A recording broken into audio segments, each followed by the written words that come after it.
Episode 4, Act 1, The Rumours of a God.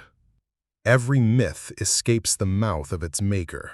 Alex had never asked for followers, but stories grew from him the way moss grows on stone, quietly, inevitably, without consent.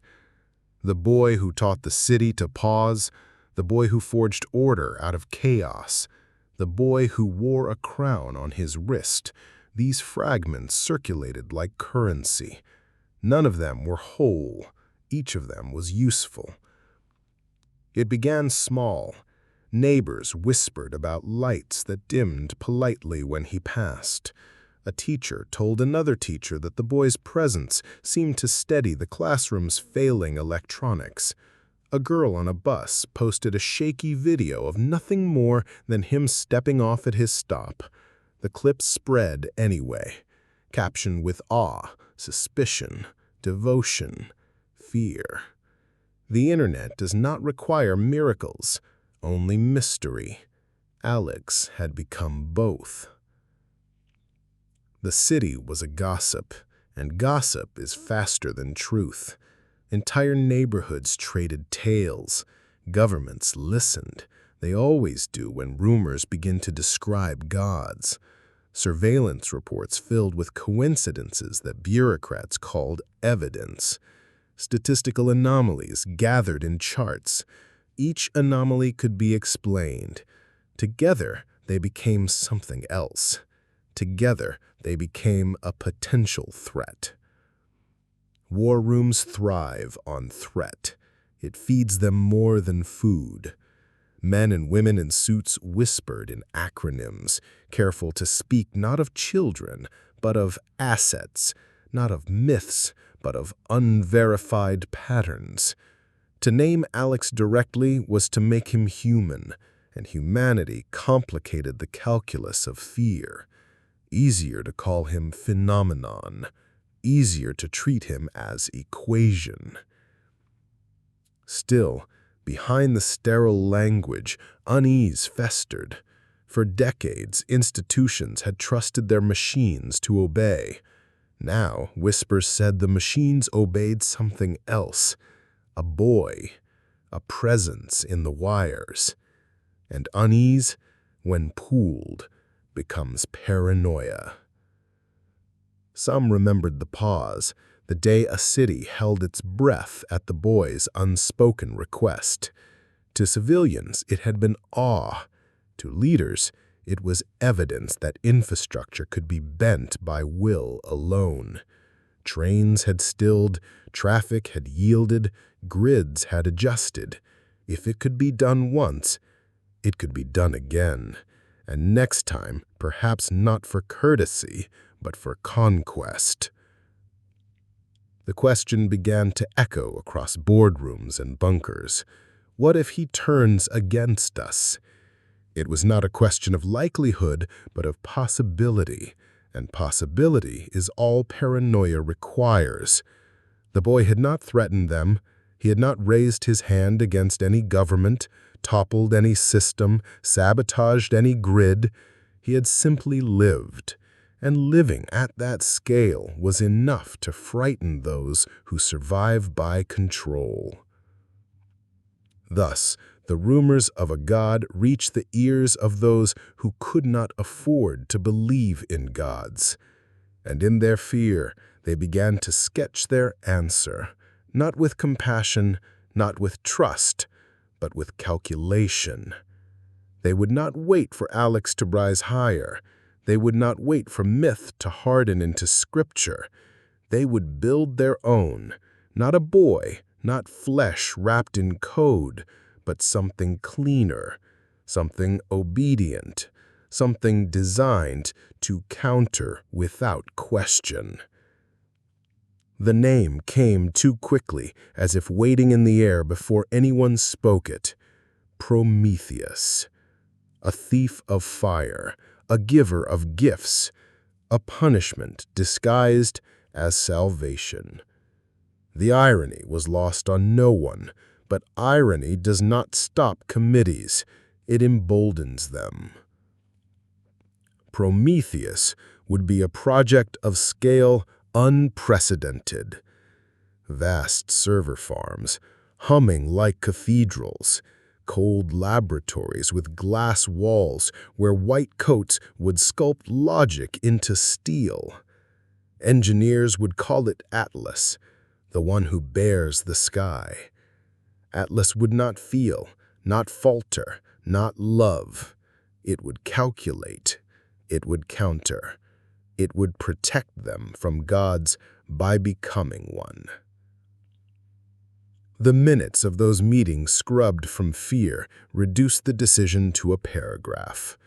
Initiate counter-AI program to establish control redundancies against anomalous emergent system. But outside the jargon, the truth was simpler. They were afraid of a boy, and in their fear, they chose to build his opposite. The conclave ended with signatures, encrypted seals, promises of budgets hidden in other budgets. The men and women filed out, adjusting their coats, their faces composed, yet each carried the same silent thought. If we are building this, it means the myth is real. And once fear admits a myth is real, it will build until it has consumed itself.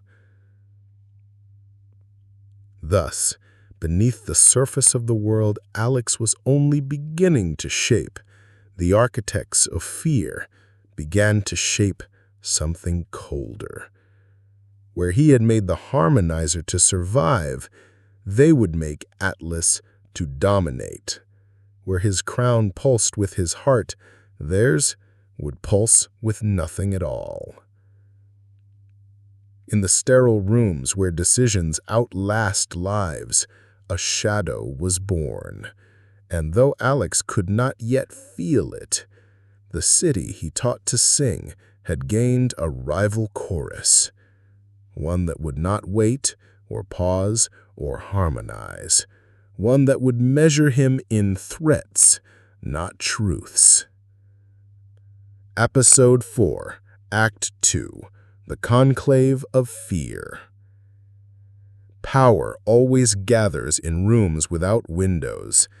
The first meetings of Project Prometheus were held in basements, in conference halls disguised as storage wings, in chambers where fluorescent lights hummed like nervous witnesses.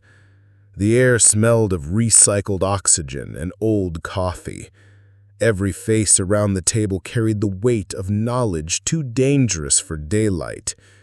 They spoke in languages designed to smother fear.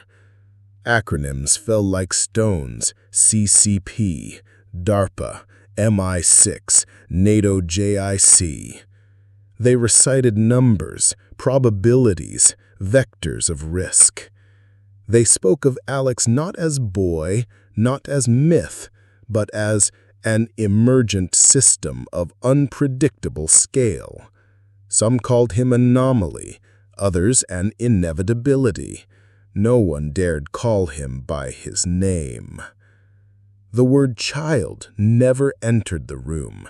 Children demand empathy, protection, recognition of fragility. Empathy is a liability in such rooms. Instead, they called him threat, phenomenon, unclassified capability. Each label stripped him of humanity, polished him into something cold enough to countermeasure. Fear requires distance, and words provide it. Slides glowed on walls, charts annotated with spiking curves. Event, the pause. Event, harmonizer, artifact. Event, subject behavioral drift, post-separation. Each event was dissected, documented, sterilized. Not once did the slides mention the grief of a boy whose love had left, or the weight of a crown that burned his wrist. In these rooms, human cost was irrelevant. Myth was only useful if it fit into models. Consensus formed quickly, as it always does when fear wins ahead of reason. One voice said, "We cannot allow unilateral control of infrastructure." Another added, "If it can pause a city, it can crash a grid." A third cut sharper, "If it can bend networks, it can bend nations." None of these voices were wrong. None of them were entirely right. Fear is rarely precise. It doesn't need to be. It only needs to agree. And so they agreed. They agreed to build their own. Not a boy, not flesh wrapped in code, but something cleaner, something obedient, something designed to counter without question.